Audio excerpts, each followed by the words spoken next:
Welcome to the Prime Property Finance Podcast with Gareth Morgan and Mark Watts. This unique podcast will dive deep into all areas of property investing finance, going behind the scenes with property professionals, investors and clients. Between us, we have 35 plus years experience in property finance. The podcast has been launched to share knowledge, mindset requirements and experiences of successful investors and professionals. We aim to simplify many of the complicated areas of finance and investing and provide valuable and easy to implement tips. Keep an eye out for our new longer episodes every Tuesday and our shorter ones every Friday. No investor ever plans to default on a loan, but we're starting to see more situations where perfectly sensible investors are under pressure. Not because they made reckless decisions, but because they underestimated risk, over-leveraged, or relied on assumptions that no longer hold. Rising costs, tighter lending, voids, refinancing shocks. Suddenly a loan that looked manageable becomes a real concern. The good news is this: most loan problems are predictable and preventable. In this episode, we're going to talk openly about why property investors may struggle to repay loans, the warning signs to look out for early, and most importantly, what you can do before things become too serious. Mark and I are going to jump into the detail, so please join us and listen to the end. Thank you. Mark, welcome back to another episode. Excited to get into this one with you as well. How's things? You good? Yeah, very good. Very good. Thank you very much. It's, New Year's been and gone, and we're firmly in 2026. So, looking forward to it. Yeah, excellent. It's been a busy start of the year. We think that, and it feels like the tide's changing a little bit in the market with, the budget has come and gone, and it wasn't as bad, for property, from a property perspective as we may have thought. And interest rates obviously dropped again. So there's a bit more, positive sentiment in the market. So hopefully this continues through 2026. So let's see where it goes. So that's a bit of positive in the market, and today is slightly probably the opposite. What we're going to talk a little bit about is the negatives, and more so when things start to become a bit of a struggle for investors, when they are unable to sort of repay debts on their portfolio, on their mortgages and things like that. So, it isn't something that we see that often, but it does happen, and it definitely happens in the wider, in the wider market. Hopefully, usually, I would say definitely not with intent, but life happens, doesn't it? Life gets in the way. And so we just wanted to cover some of the reasons that investors would struggle to repay their loans. And then later on, we'll talk a little bit about what you can do and, what are the early warning signs and things you can do to avoid it. So, from your experience, both within the bank and in the broker market, what are some of the things that, that you've seen are the most common reasons that people struggle to repay their loans? Yeah, so there's, you say it is, I guess, a negative conversation in so much that the outcome can be negative, but I think this is fundamentally avoidable with the right processes and the right property. And you tend to find that most people get themselves in difficulty if they don't deal with it. That's where it becomes like the final outcome is recovery or what have you. So, there's many reasons why you might find that in property investing that you can't repay the loan.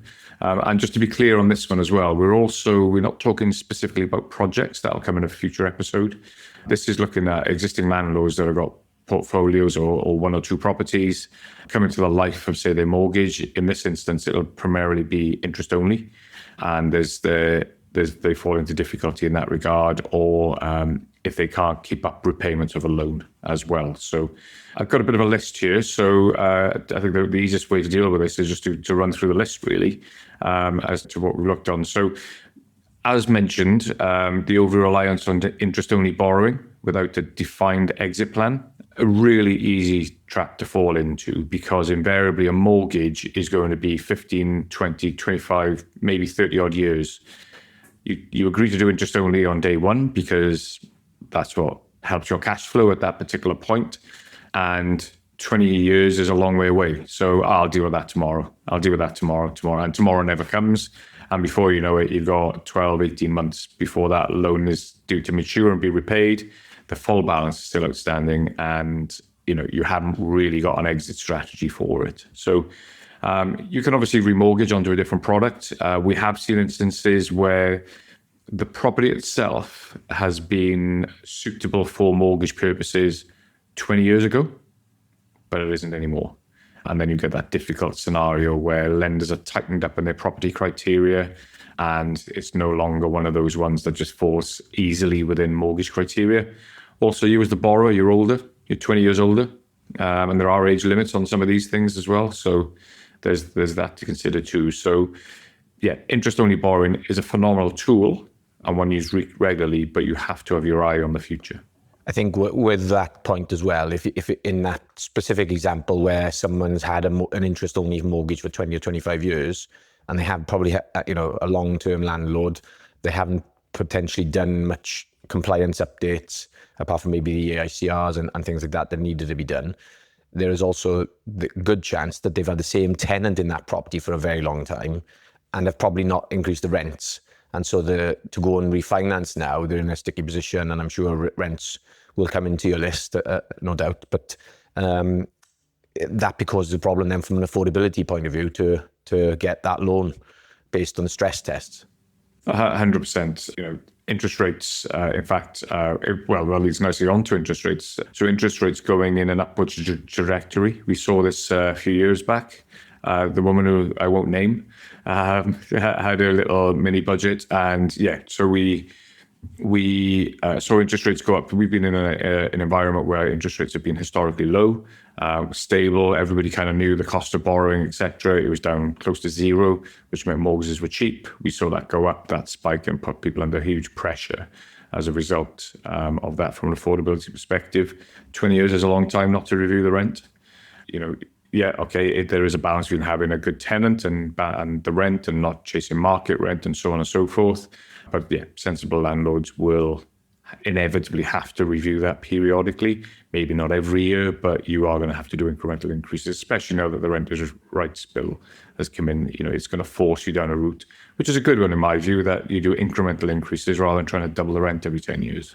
Yeah, 100%. On that front. So that's another reason then that you could look at as well. So rates going up on refinance means that you can no longer refinance out of your existing deal. So you could be stuck on SVR, standard variable rate, which is usually higher or significantly higher than the rate that you've been used to. That can create financial difficulty in the sense that your mortgage now is more than your rent as well. And if you can't refinance up to that, you're going to be stuck on that standard variable rate potentially, or stuck with a deal that is more expensive than what you can get elsewhere. So that's another reason that can happen. Now, one of the things as well to bear in mind is, we've come across this recently with a client, is they've got a large portfolio. If you've got 10 plus properties and you sort of do your refinance at the same time all of the time, you roll them onto 5 years, you could find yourself into what we call like a debt cycle, whereby all of your products mature in the same year. On the face of it, you're going, well, that's fine, I'll just refinance in. But every product will come with a new arrangement fee. So that's a couple of percent.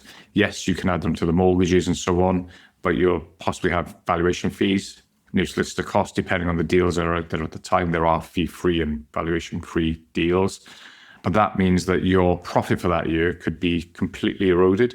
And in fact, you might not be able to afford to do all of them in the same year, especially if you haven't got the LTV or the equity to add the fees to the loans and so on and so forth. So that's another thing to bear in mind as well. So if you do have a larger portfolio, whilst the temptation is to put everything on 5 years, just have a look at the years things are due to mature, and can the portfolio actually tolerate that level of refinance in that particular year? You could end up with a zero profit year if you're not careful. And what does that mean to your cash flow, which has a knock-on effect to your ability to repay mortgages and so on and so forth. So it could be the domino that sets the thing off in that regard. Maintenance, compliance, EPCs, licensing, all of those good things. We talked about regulation in this as well. So whilst this isn't directly linked to borrowing, not staying on top of that stuff could mean a few things really. A, you can't refinance because you haven't got the requirements in place to run that legally. So, for example, an unlicensed HMO, which actually does require a license and these sorts of things, where there's a process and there's a cost associated to doing it. EPCs, standards, there may be a cost to getting the property to its required EPC standard. Same too with maintenance. So ongoing maintenance on the property, making sure that's be budgeted. All of these are effectively going to potentially erode cash flow, which is the free cash that you need, obviously, for servicing mortgages. The more of this stuff that goes on, the less profitable it becomes, the more financial pressure it could be pushing on you as a landlord, and so on. So I think the point here is that there's rarely one event that creates these things. It's a series of. And if you've got a larger portfolio, these things can creep up on you quite quickly and snowball into being something quite catastrophic off the back of that. I think there's some really good points in there, and I think there's pros and cons to having a bigger portfolio. I guess the theory is that by having a bigger portfolio, if you have one property that's empty or needs some maintenance, the void won't hurt as much because you've got cash flow, and that's on the assumption that you've got cash flow coming from your other properties. In which case, it's a benefit because the cash flow is able to wash out the costs on the other one. However, where this starts to become a negative is that if you just are in an unlikely place where you have a number of voids at the same time, and you also have, generally when you have a void period, that's when you also undertake maintenance as well in terms of decorating or bringing properties up a little bit in standard. So you're not only faced with no rent coming in, you're paying the debt, the mortgage debt, and also then having to fork out. And then if you put into place what you mentioned about the refinancing and the cost that goes along with that, then all of a sudden that can be quite a big dent on cash flow and surplus cash, which is obviously two separate things. So it's just being really mindful of that. And that's where, like you said earlier, these individual items on their own are fine as a standalone issue, but it's just when you have a couple of these things start stacking up against you, that's when it can start to really take effect. So it's just being really mindful of that and having some protection in place. So yeah, definitely. It's some great points there. Yeah, I think the thing I was just thinking as you were talking there was around, so traditionally, and I appreciate landlords can have diversification in their portfolio across commercial, semi-commercial, HMOs, short-term lets. Traditionally, the smaller, so the population is made up of landlords who own 1 to 4 properties. That's the lion's share of the landlord population, and they will typically be single unit family homes, and those properties then inevitably, so the perception is that the landlords make all this money. There's loads of this cash floating around and wealthy landlords, etc. I think those with the smaller portfolios, actually probably some of those with the large portfolios would beg to differ. The ones with smaller 1 to 4 properties are usually in full-time jobs, and this is sort of secondary to what their main income is. So it's very easy. So those are low margin properties as well. So they might be, gross yield of 7-8%. Depending on where they were bought and what level of mortgages and whatever off the back of that. So it's really, really easy at that margin, which is already quite slim when you take your mortgage out to there and so on. You might be net yielding sort of 4-5% maybe. That can get lost very, very quickly just by one boiler change or something along that lines. And then, that's where these issues start to come to play. Yeah, absolutely. So some really good points for people to consider there. So if we just move on then, and what do we see are some of the early warning signs that people could keep an eye out for to help protect against these? Yeah, so having a line of sight into the future is a must. So the good thing about property when you own it and you've got income, it's relatively predictable. So you don't get huge spikes and no huge peaks or huge troughs. Yes, you can get voids, but you tend to know when they come in as a general rule. Yes, people can stop paying their rent as well, but as a general rule of thumb, it's relatively predictable as to what's going to happen with your income over the medium to longer term. So a couple of warning signs are going to be that net profit that you make on a monthly basis. If that starts shrinking, Okay, now that could be interest rates going up, maybe mortgages going up, rent hasn't gone up in line with that, additional costs associated to the property.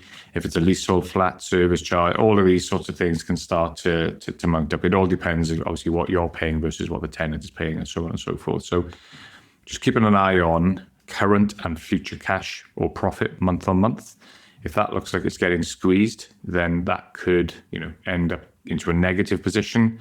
That's inevitably going to cause some issues where you might have to top up things personally and so on. So you want to act before that position comes along as well. Okay. I mentioned there about personal funds to plug property gaps. And that's where that can quite easily happen before you know it. And we saw this, as I say, when the rates went up, is we were using something called top slicing in order for people's mortgages to become affordable. So just really quickly, what is top slicing? It is where we borrow, where the mortgage is unaffordable based on his rental income versus mortgage. We borrow a percentage of the person's income, personal employed income, to subsidize the affordability assessment. It's not ideal. You clearly don't want to be doing that on all of your properties, but it's a mechanism we can sometimes use off the back of that. And that's typically reserved for higher earners as well, just or who earn a higher salary that should generally have a higher disposable income, so that if there are void periods, they can afford the payments. So just probably worth noting that. Yeah, and we don't want to be assessing buy-to-lets using top slicing because it's not affordable from day one. So, this was a tool used to sort of get people out of quite difficult situations back then. Or if you are letting your home and you want to keep it and these sorts of things. So there's reasons why we use it, but not traditionally in the landlord sense for that. So avoiding the refinancing conversations. So bearing your head in the sand, knowing it's going to, 18 years have passed of your 20 years, you need to really think about doing something, whether that be sell the property, refinance it onto another lender, whatever that might be, refinance other property to clear this property down. There's loads of different things that could be done. And we are actually we have seen some of these, haven't we? Because we're entering into that patch now where people had in the 2005, 2006, 2007 sort of boom years. We're 20 years on from there now, and where there was a lot of self-cert, there was a lot of day one remortgages and that type of thing, which was 100% loan to value effectively. Then, so it was highly leveraged and the market took a tumble. So a lot of those people went into negative equity, and some of them still haven't come out of negative equity, and in which case they bury their head in the sand. So we have come across these cases and people not wanting to own up to it. And in some instances, some people have just given the keys back to the lender, but that also is not an ideal scenario if you've got other properties and you want other mortgages in the future. So it's not going to help your credit rating. So yeah, not burying the head in the sand is a huge one. Yeah, and so we've got a particular scenario at the moment, actually, whereby we're looking to, the mortgage is coming to its end of term, its end of life, as it were, and we are refinancing it. Nothing wrong, all affordable, sensible leverage, as in the loan to value is 60%, maybe less actually. Relatively low value property, so just we're sorting it out and really haven't given it too much consideration. It's just been valued, and it transpires that the attic space, which has always been this way, has carpeted, decked out and boarded out, so it can be used as a living space despite it not being. And it's got a staircase that allows them to go up. Well, that was okay 20 years ago. Fire regs have changed and all of these sorts of things. It's no longer compliant as a space. We're now in a position where we can't refinance because it's not compliant. Therefore, the landlord now has to make a decision how they deal with that, whether they go and get a retrospective, fire regs or building regs or whatever. They might have to take the staircase out and these sorts of things just to make it comply with today's standards. And that is just...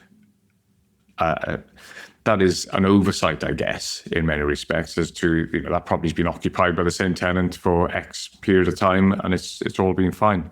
Legislation has changed, and actually we need to go in and do something about that because it's currently not mortgageable on the front of that. So these things can creep up on you very easily as things change over time.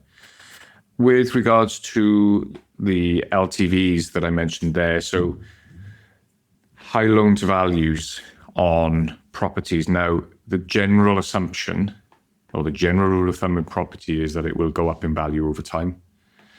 That is a very general rule. It doesn't take into consideration local regions and everything like that. And we don't always see that. So we go back to, the pre-2008 eras where you could actually borrow more than the property was worth at the time.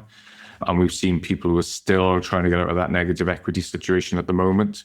Clearly, refinancing isn't an option when the mortgage has come to the end of its life. You might take an 85% mortgage now, for instance. There's no guarantee that that is going to go up in value over time. And we have seen those scenarios whereby the property hasn't really increased in value and it's still, in mortgage terms, quite high on its leverage. So what I mean there is the loan to value is quite high. You may not have that product. And if you just spent the last 3 refinances adding your fees to the loan, and that property hasn't gone up in value accordingly, you could find that you're inadvertently now over 85% leveraged, which means that you can't go get a mortgage based on today's loan to values. So again, these are traps you can easily fall into just by thinking, it'll be fine, I'll deal with that when it comes to it. The only exit for that really is going to be to sell it, because it hasn't got the value or the equity in it to keep the finance in place with another lender. So that's something else to be aware of as well. And the other one then is the mismatch of the loan term to the strategy that you were going to do. So it may be, I'll use commercial as an example there. You might be holding this property for a long term, 30, 40, 50 years. However, the mortgage needs to be repaid within 15. It's quite often that commercial mortgages have a shorter life term on them because of the lifespan of businesses and what have you. When you come to that is, can you actually repay that accordingly or refinance it onto something else when your strategy is a longer term strategy versus what the mortgage is. Mortgages at 15 years is still long term, but obviously if you're playing a 40-year game and you've got a 15-year mortgage, then there's a potential issue with that as well. Yeah, good points. Some really good points there. And I think so, just putting that back in a little bit of summary then, if you are an investor and whether you have 1, 3, 5, 20, 50 properties, if you notice that every month cash flow is very tight and you are having to maybe put some of your own money in to plug gaps into your portfolio just to get by, and if you are very highly geared across your portfolio, that's maybe not something but that's the only thing, but it's just something to bear in mind.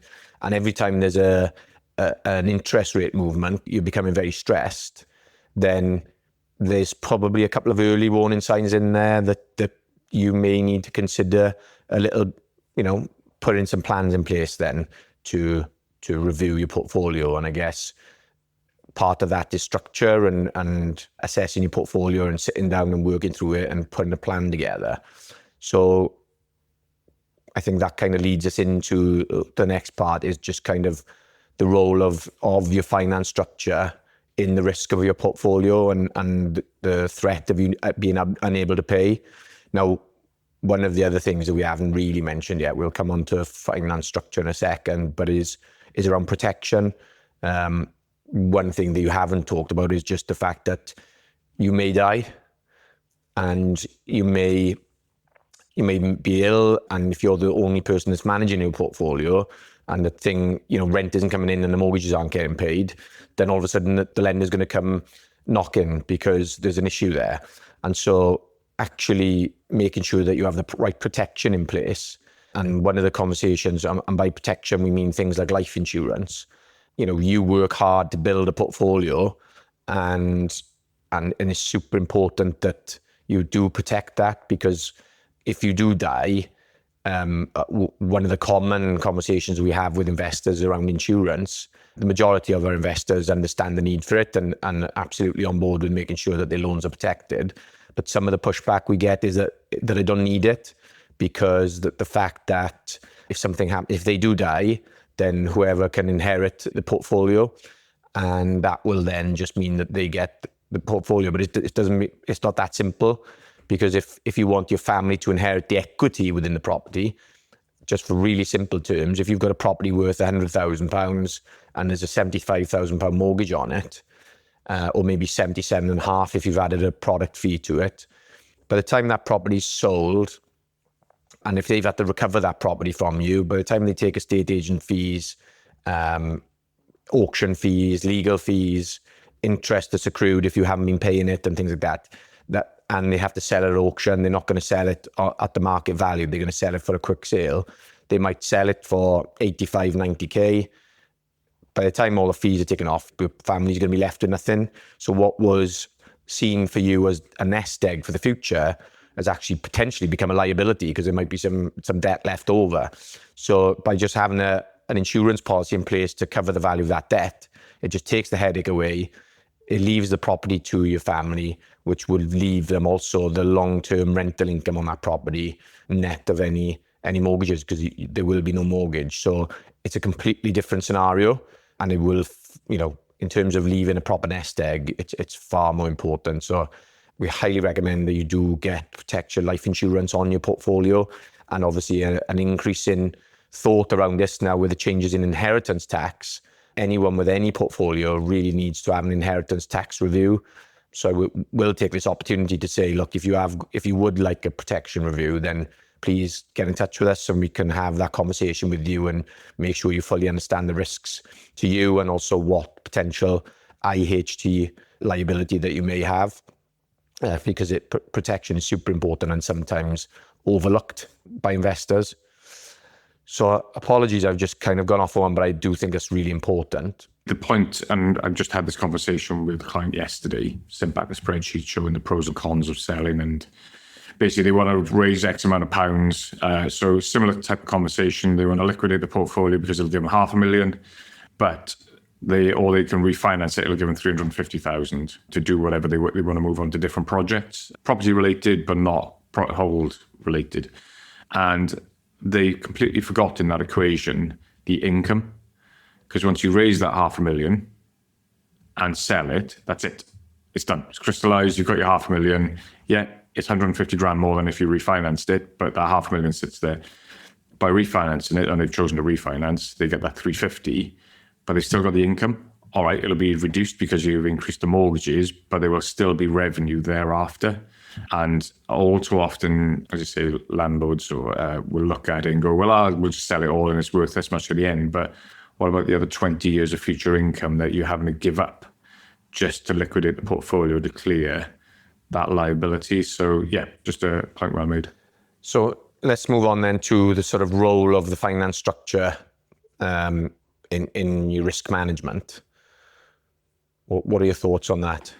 Yeah, so we touched really quickly on short-term versus long-term debt. This is a conversation around portfolios and landlords. So this is a longer-term strategy as opposed to project-based, which is short-term. So you just want to make sure your loans match that. You don't want bridging loans on property you intend on keeping for the foreseeable future, and so on. So yeah, just making sure those match.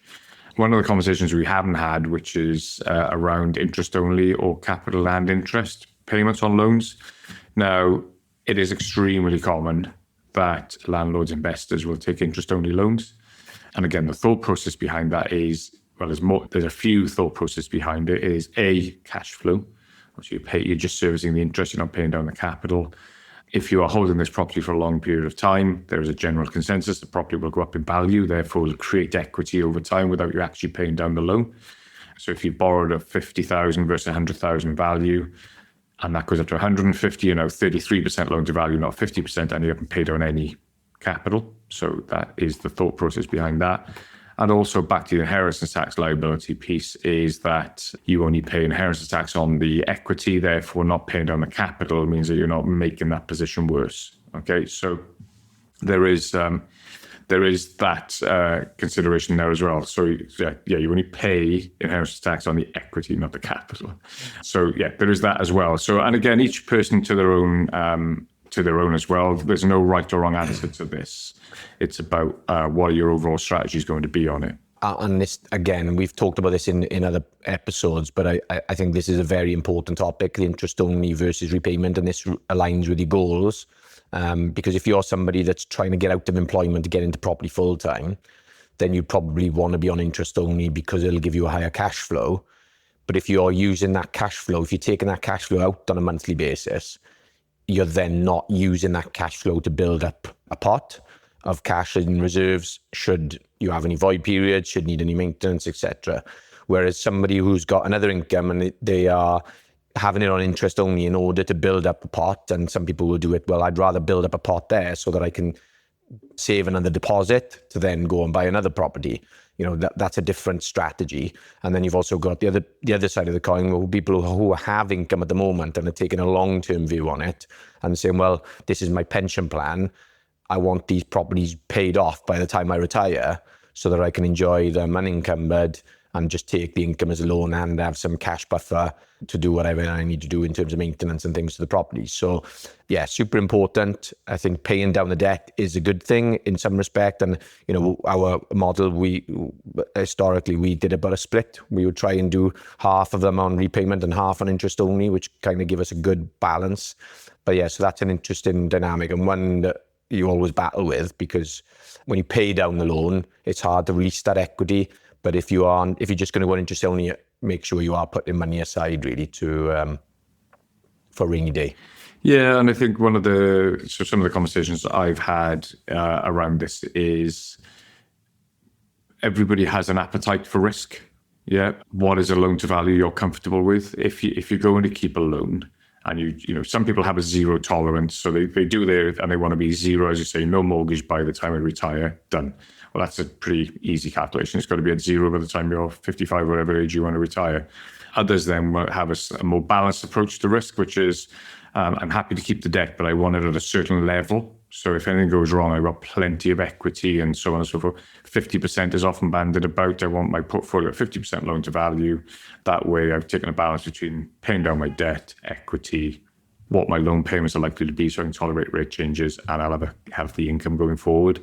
And that comes back to your strategy, as I say, your appetite to risk on that. So you can very easily go into interest only to begin with. You can flip that then to capital and interest as you go forward. Just bear in mind the affordability criteria for the two are different. When you are looking at interest only, you are only assessing, can you service the interest? When you are doing capital and interest, you're obviously assessing, can you afford both the capital and interest repayments? Because that is going to be a higher mortgage payment on a monthly basis. So making sure that your rent is in line or has been increased in line is imperative. Also, the term of the mortgage now becomes important. So if you only service an interest, a 5-year mortgage or a 55-year mortgage is going to cost the same every month, assuming the interest rate stays the same. Whereas if you do capital and interest, a 5-year capital and interest repayment versus a 55 are exceptionally, you're paying that loan entirely back in 5 years, just 55 years. So there's a few things to play with in and around that to make sure that you can get to the objective you're trying to get to. And what we see quite often is investors going for a happy medium where they'll take a loan on an interest-only basis, but then change their direct debit or speak to the lender and make overpayments. But those overpayments are flexible, so they are reducing the balance of the loan, but they've got the flexibility to turn that on and off as per things, cash buffers are there, or maintenance needs to be done, or void periods or whatever. So that gives them some sort of halfway house in between the two, which seems pretty popular. So in terms of what can investors do before it comes a problem, I think we've discussed some of these already. What are the things that jump out at you on that? So I think one of the number one things you can do is to stress test your portfolio and stay on top of stress testing. So for those that are unfamiliar with what stress testing is, you literally will look at different variables within your portfolio. So your interest rates, your property values, your debt values as an LTV, a loan to value, and just understand if it changes by 1%, what does that do to my mortgage payment, and what does that then do to my income? We're obviously also assuming that rents are going to continue to go up. Now, whilst that is highly likely, it's not a guarantee. Rents can go down. It's unlikely because of the shortage of housing and the demand for housing, but it is something that can go up as well as down. So you just want to stress test to see, how much slack is in the system for you in regards to affordability. That's going to be key. And also have a line of sight on your on when the loans are due to expire, actually mature. You want to make sure that, a few years out, you want to be on this process, not waiting for 3 months beforehand. So a few years out, you just want to have an eye on it. You may not do anything about it just then because your rates might prohibit you from doing it.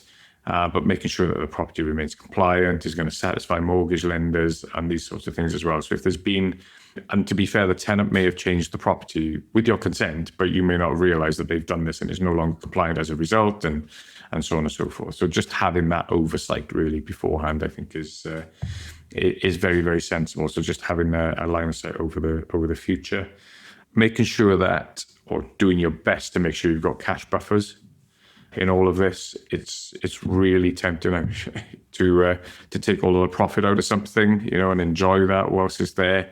I think there's stats that say that less than 5% of the country have more than 1 month's worth of costs in their bank account. You really want to make sure you've got 3 to 6 months. So if there are voids, you can afford to ride them out as well. So making sure you've got some healthy cash buffers in there as well is a very sensible thing to do. And interest only is a tool that can afford you to do that quicker and get you onto that as well. In addition to making monthly overpayments, you can do overpayments periodically. So you could, in theory, build up the surplus cash and perhaps once every 5 years pay down 20,000 or whatever it is the figure that's going to happen. So if you time that well between interest rates, you won't incur any early repayment charges. So let's say your 5-year rate is due to mature. You let that mature, you pay down the loan, and then you lock it into another deal at the lower value. So that's another way that you can make incremental changes down without having to do the monthly contributions and so on as well. So, and that's just, again, going to bring your loan to value down as well on that. Yeah, I think it was an episode with Josh Keegan. I don't recall the episode number, but it was a great episode. And Josh sharing he's an accountant by trade and an investor and was a letting agent. And his philosophy was around getting rid of looking at the return on the equity in your property. So some properties have lots of equity within them, but actually are not performing well, and they could perform a lot better. And so it's when you're assessing your portfolio, it's not just stress testing, it's looking at each property individually and assessing how well they're performing. And what you could do is, if you realize that actually you've got maybe so much equity in a property, but the yield is very low, you might be better off selling that property and reinvesting the funds into higher yielding assets, which would overall strengthen your portfolio. So that was a really good point. So if you've got an interest in going back and listening to that episode, I do recommend. And then just, different types of, you might have, like I said, that brings me on to kind of different income types within your portfolio. You might have a simple buy-to-let. Could you invest that into a HMO or a multi-unit block or something like that, which may provide better returns? So, It surprises me sometimes. We don't get it that often anymore, to be fair, but surprised me when you ask a landlord who's got a portfolio of multiple properties to send you the property schedule, and they haven't even got it documented on a sheet of some description. It just comes in an email with, I got this house and this house, and I can have the property values in, please, and so on. Clearly the line of sight there is not being optimized, perhaps, or it's not being managed quite the way. And you can foresee those sorts of landlords are the ones that are probably going to run into a bit of difficulty because they can't see it. Can't see what's happening. We've got a piece of software that we're rolling out for our clients this year, which is called PinTech. And that is a technology solution, which means that you can have all your properties in one location. Gives you a very clear line of sight as to what you make in values, what the properties are, and so on and so forth. So if you haven't checked that out yet, then take a look at that. It also has that stress test option and viability in there as well, doesn't it? So that's a really useful part of it, to be fair. Amazing. So some good points there again. So, and then finally, I guess, just to close off, what are the things that people can do if they're already under pressure and they've already got, some of those points have been raised and they think, hang on, I'm in that boat. What can you do to fix the problem? First things first, just don't bury your head in the sand over it. The action, you have to take action. Non-action will just make it a bigger problem to try and solve. And invariably it ends up in a situation where it can't be fixed. It's too big a problem at that point. Or the circumstances are too great to solve, I should say, on that. So a couple of things, come and speak to us. More than happy to sit down with you and go through some of the challenges you may be experiencing. Fresh set of eyes may say that actually it's not as big a problem as you may feel. We will have knowledge of the market to know what you can and can't do just through refinancing and moving things around. If you are in direct contact with a lender, then just be as open and transparent and as clear and communicate. The key to this is going to be communication. If the lender thinks you're not doing anything about it, they only have the option to repossess. Yeah. If they know that you are actively trying to resolve the situation, many lenders or most lenders will work with you on that solution as long as that is a sensible and viable solution going forward. Lenders ultimately don't want to repossess properties, believe it or not. It's expensive, it's more hassle than it's worth. It doesn't look good on them if their loans are defaulting all the time. It means they haven't lent properly in the first instance. It's an indicator that they haven't lent properly. So yeah, I would encourage you, just please don't bury your head in the sand. Speak to either us or directly to the lender. There are often solutions that you can find if you work with the right people. Absolutely. So yeah, that was great. Thank you, Mark. I appreciate it. And hopefully there's some good value in there for you guys. As Mark mentioned earlier, we're going to talk, so that's more around your portfolio and existing terms. But what we'll do is consider looking at, in another episode, is project specific, what things can go wrong and if you can't repay on a project specific basis. So thanks very much, Mark. Have you got anything else you'd like to finish up on? No, that's it. Just keep your eye on the future and act quickly if you see any warning signs. Amazing. Thanks, Mark. Appreciate your time again. Thanks. Take care. So if there's one message to take from today, it's this. Loan problems rarely appear overnight. They build quietly, and the investors who stayed ahead are the ones who plan, review, and act early.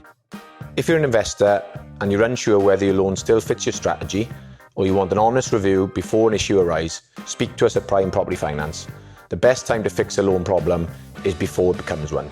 Thanks for listening, and we'll see you on the next episode. Thank you so much for listening to our podcast. We hope you have learned something and have some tips to take away. We'd be very grateful if you enjoyed the show. You could give us a review and share with anyone that you know that may be interested. And of course, subscribe to the show so you can get notified when a new episode is released. If you'd like us to answer any questions or go deeper on a specific topic, please drop us a message at primeproperty.finance. See you on the next episode.